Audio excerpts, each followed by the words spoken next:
ওই 100 মতো মূল হয়। দেখেন এই গাছটা হচ্ছে শতমূল, গাছটা আবার কাটা এবং দেখতেও খুব সুন্দর। এই শতমূল মূলত এইটা কাজ কি মোটামুটি বেশ আপনি তো ভালোই জানেন মনে হয় না? এইটার কাজ শতমূলের হচ্ছে যে আপনার মনে করেন আপনার যে কোনো প্রকার দুর্বলতা, তারপরে আপনার এই যে শারীরিক দুর্বলতা, তাই না? শারীরিক দুর্বলতা, তারপরে আপনার যদি আপনার ওই মেহ, বুঝছেন, হ্যাঁ, মেহ ক্ষয় রোগ, মেহর ক্ষয় এগুলো কাজ করে ভালো। তারপরে আপনার ওই যৌন শক্তি জাগো দুর্বল, সেই যে মধু দিয়ে খাইলে পরে তার উপকার আছে।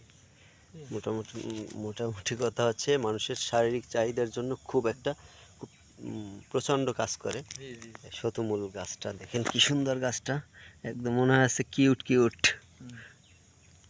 গাছগুলো খুব সুন্দর, কিন্তু উঠেই দেখাতে পারলে খুব ভালো হইতো। শতমূল যাকে বলে। ভালো থাকবেন, সুস্থ থাকবেন।